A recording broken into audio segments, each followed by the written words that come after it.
Mosby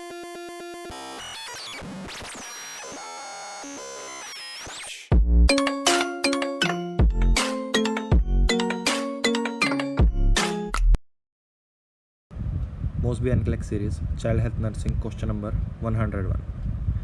A young child has coarctation of aorta. What does the nurse expect to identify when taking the child's vital signs? कि एक young child को कोआर्क्शन of aorta की condition है, तो nurse क्या expect करेगी बच्चे के वाइटल साइंस चेक करते वक्त? वाइटल साइंस चेक करते वक्त क्या आइडेंटिफाइड होगा?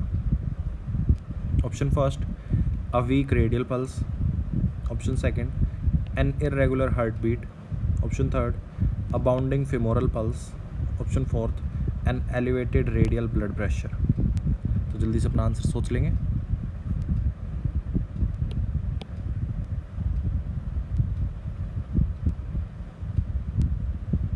So the correct answer is option fourth, an elevated radial blood pressure. Coarctation of aorta की कंडीशन में जो आयोटा होती है, डिसेंडिंग आयोटा, उसकी नैरोइंग देखने को मिलती है. थोरेसिक रीजन में डिसेंडिंग आयोटा में नैरोइंग देखने को मिलती है, जिसके कारण लोअर एक्सट्रीमिटीज़ का जो ब्लड प्रेशर होगा वो कम होगा और अपर एक्सट्रीमिटीज़ तक जो ब्लड प्रेशर जाएगा वो ज़्यादा जाएगा, कार्डियक आउटपुट ज़्यादा जाएगा. That's why elevated blood pressure in radial reason.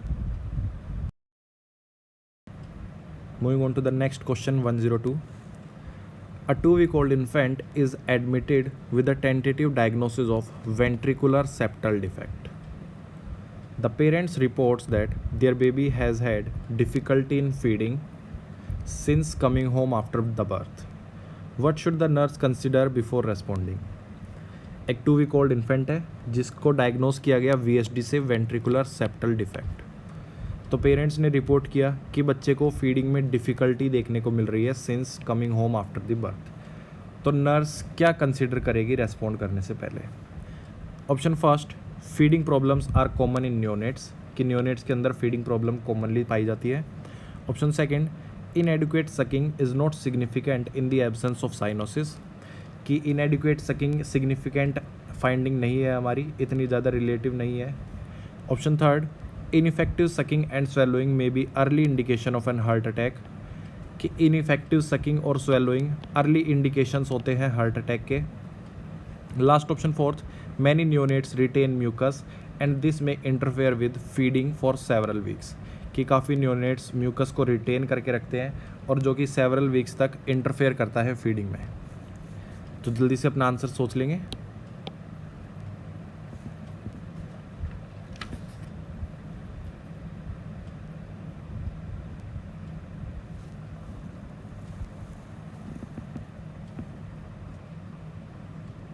So the correct answer is option third.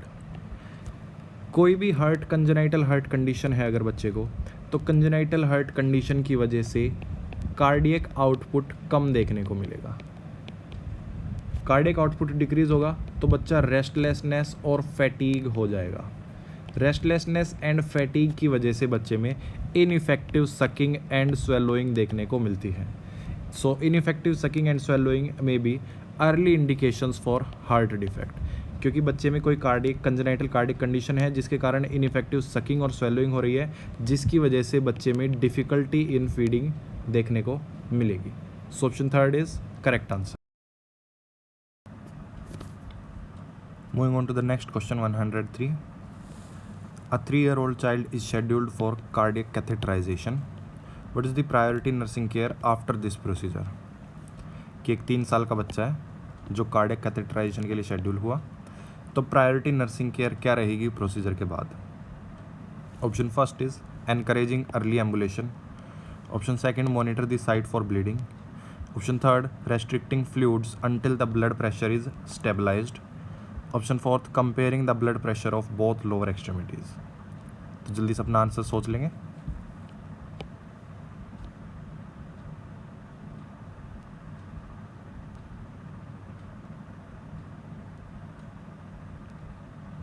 So the correct answer is option second, monitoring the site for bleeding. Cardiac catheterization procedure करने के बाद nursing priority रहेगी कि जहाँ से जिस side से cardiac catheterization किया गया है, कैथेटर को इंसर्ट किया गया था, उस साइड पे ब्लीडिंग के लिए मॉनिटर करेंगे। सो the correct answer is option second. Early ambulation नहीं करना होता, कार्डिक कैथेटराइजेशन के कम से कम 4 to 6 आवर्स के बाद ही पेशेंट को एम्बुलेट करने के लिए बोलेंगे। थर्ड में कहा था restrict fluid until the blood pressure is stabilized, fluid को रेस्ट्रिक्ट करने की ज़रूरत नहीं है, फ्लूइड दे सकते हैं जितना पेशेंट टॉलरेट कर सकता है उतना। Option fourth, comparing the blood pressure of both lower extremities, blood pressure को कंपेयर नहीं करेंगे लोअर एक्सट्रीमिटीज़ की, पल्स को कंपेयर कर सकते हैं कार्डिक कैथेटराइजेशन के बाद। So option second is correct. Moving on to the next question 104. A parent brings a 2-month-old infant with Down syndrome to the pediatric clinic for physical and administration of immunization. The nurse performs an initial physical assessment. Which clinical finding should the nurse alert to perform a further assessment? कि एक 2-month-old infant है जिसको Down syndrome की condition present है, paediatric clinic में आया for physical assessment and immunization के लिए।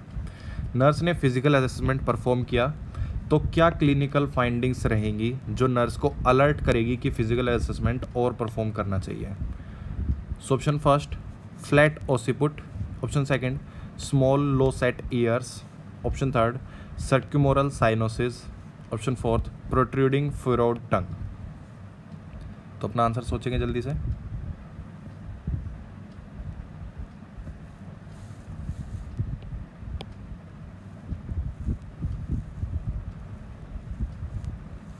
तो क्वेश्चन में पूछा है कि क्या क्या क्लिनिकल फाइंडिंग्स रहेंगी जो पेशेंट में नॉर्मली देखने को मिल सकती है डाउन सिंड्रोम के, उसके अलावा जो नहीं देखने को मिलेगी वो अलर्ट करेगी नर्स को।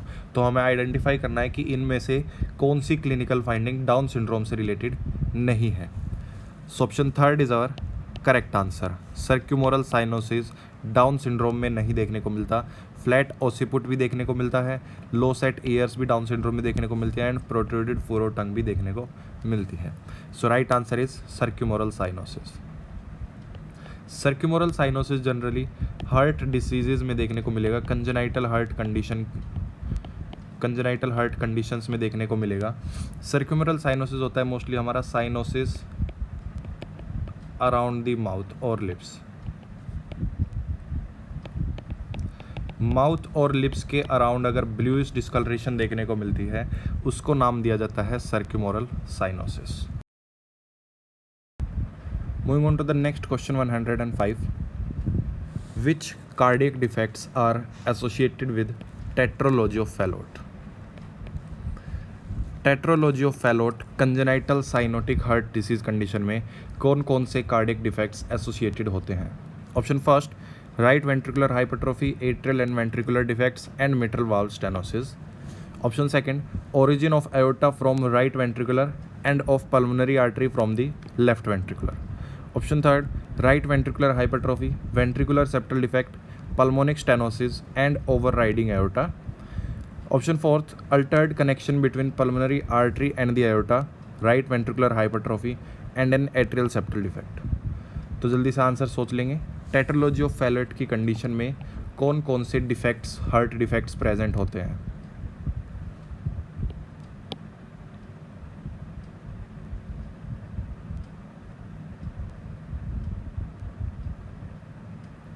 सो the correct answer is option third. Option third में जितने भी डिफेक्ट्स हैं वो चारों डिफेक्ट टेट्रोलॉजी ऑफ फैलोट की कंडीशन में देखने को मिलते हैं। Right ventricular hypertrophy, ventricular septal defect, pulmonic stenosis and overriding of aorta. Moving on to the next question 106.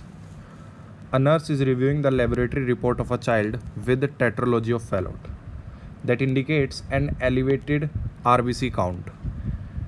What does the nurse identify as the cause of polycythemia?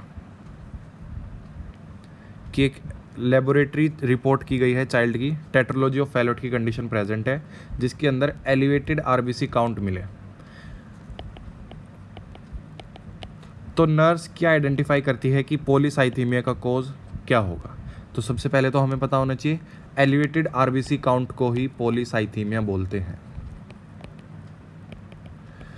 तो polycythaemia का कोज क्या हो सकता है? फर्स्ट है हमारा low blood pressure, second tissue oxygenation, third diminished iron level, fourth hypertrophic cardiac muscles. तो जल्दी से आंसर सोच लेंगे।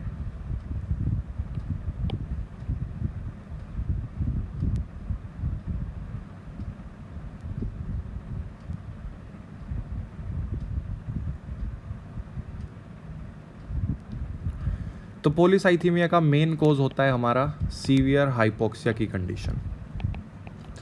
अगर किसी में भी हाइपोक्सिया की कंडीशन है, डिक्रीज टिश्यू ऑक्सीजनेशन है, टिश्यूज़ तक ऑक्सीजन नहीं पहुंच रही, तो बॉडी कंपनसेट करने के लिए इरिथ्रोपोइसिस की प्रोसेस को इंक्रीज कर देती है, आरबीसी का प्रोडक्शन बढ़ा देती है।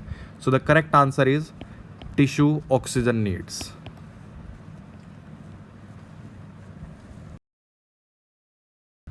Moving on to the next question 107. What clinical manifestation of tetralogy of Fallot should the nurse expect when caring for children with this diagnosis? कि नर्स क्या एक्सपेक्ट करेगी, बच्चे में क्या साइन एंड सिम्टम्स देखेगी जिसको टेट्रोलॉजी ऑफ फैलोट की condition है? Option first slow respiration, second clubbing of fingers, third decrease RBC counts and fourth subcutaneous haemorrhage. तो आंसर सोचेंगे जल्दी से।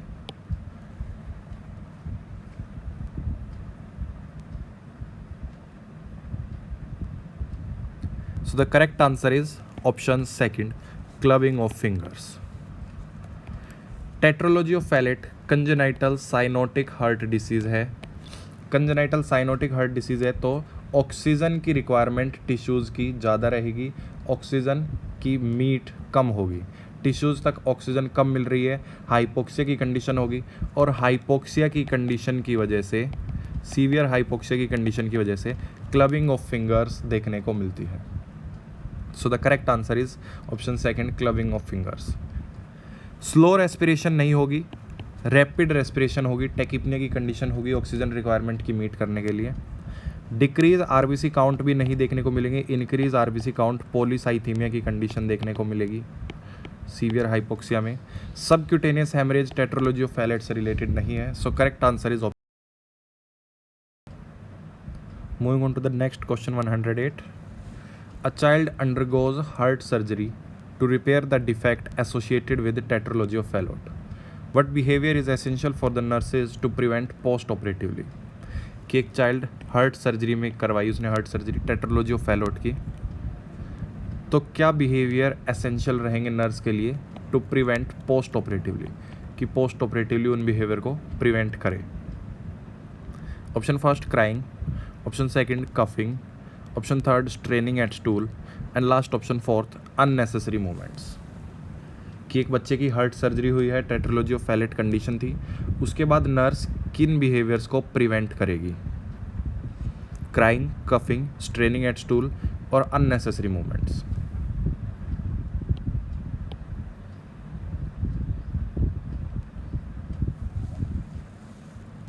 सो the correct answer is option third, straining at stool. Straining को nurse prevent कराएगी, बच्चा evacuation करते वक्त, स्टूल इवैक्यूएट करते वक्त फोर्सफुल इंस्पिरेशन करके उसको होल्ड करे, वल्सल्वा मैनवर परफॉर्म करे, या किसी रीज़न से थोरेसिक प्रेशर इंक्रीज हो, उसको नर्स प्रिवेंट करेगी, क्योंकि स्ट्रेनिंग डायरेक्टली अफेक्ट कर सकता है कार्डियक सूचर्स पर। So the correct answer is straining at stool. Crying से इफेक्ट नहीं होगा सूचर्स पर। क्राइंग से इफेक्ट क्यों नहीं होगा? क्राइंग की वजह से रेस्पिरेटरी कॉम्प्लिकेशंस ठीक हो जाएंगे, बच्चे की रेस्पिरेशन प्रॉपर चलती रहेगी, तो क्राइंग से प्रिवेंट करना नेसेसरी नहीं है। कफिंग से भी प्रिवेंट करना नेसेसरी नहीं है। लास्ट अननेसेसरी मूवमेंट्स का कोई अफेक्ट नहीं होगा, धीरे धीरे करके बच्चे को एम्बुलेशन की तरफ मूवमेंट्स करानी है, स्टार्ट करनी। Moving on to the next question 109. An infant who had cardiac surgery for a congenital defect is to be discharged. What should the nurse emphasize to the parents when they administer the prescribed antibiotics? कि एक infant की cardiac surgery हुई congenital heart defect से और अब discharge हो गया, तो नर्स किस बात पे एम्फसाइज करेगी पेरेंट्स को बताने के लिए कि प्रेस्क्राइब्ड एंटीबायोटिक्स को कैसे एडमिनिस्टर करना है? Option first, give the antibiotic between feedings. Option second, ensure that the antibiotic is administered as prescribed. Option third, shake the bottle thoroughly before giving the antibiotic. Option fourth, keep the antibiotic in the refrigerator after the bottle has been opened. तो जल्दी से अपना answer सोच लेंगे.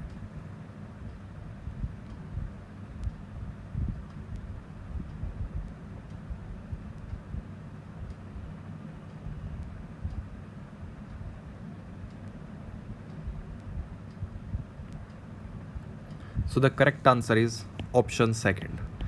Ensure that the antibiotic is administered as prescribed. जिस dose में prescribe की गई है, जैसे प्रेस्क्राइब की गई है उसी तरीके से एंटीबायोटिक एडमिनिस्टर करनी होगी. अगर एंटीबायोटिक्स प्रॉपर डोज और टाइम पे एडमिनिस्टर नहीं होती है तो बच्चे में चांसेस ऑफ इन्फेक्शंस रह जाएंगे. The child can develop for bacterial endocarditis. So antibiotics must be administered as prescribed. Moving on to the next question, 110. An infant with a congenital heart defect is being given gavage feedings.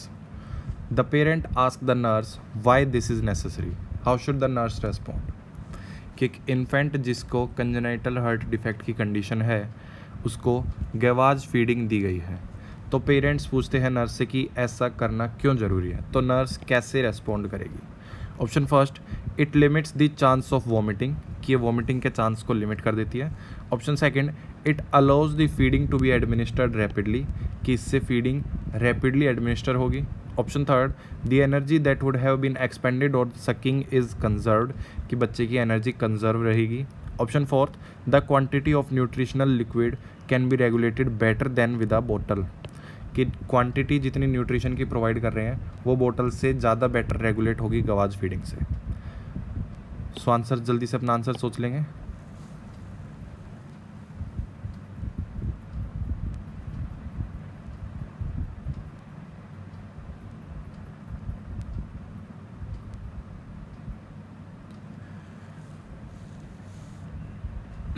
किसी infant में congenital heart defect की condition है तो उसमें गवाज feeding दे रहे हैं. तो सबसे पहले गवाज फीडिंग होती क्या है? गवाज फीडिंग देते हैं जिससे फीड बच्चे के इन्फेंट के डायरेक्ट स्टमक में एंटर करे, जैसे कि हम एनजी ट्यूब या फिर राइल्स ट्यूब की हेल्प से फीडिंग प्रोवाइड कर रहे हैं, जिससे बच्चे को सकिंग ना करनी पड़े, बच्चे को खुद से एनर्जी ना लगानी पड़े.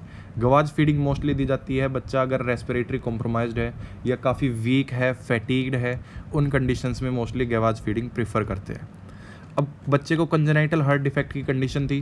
कंजेनाइटल हार्ट डिफेक्ट में बच्चे पहले से ही फैटीग होगा, बच्चे की एनर्जी को कंजर्व करने के लिए गवाज फीडिंग देते हैं. So option third is our correct answer. The energy that would have been expended on sucking is conserved.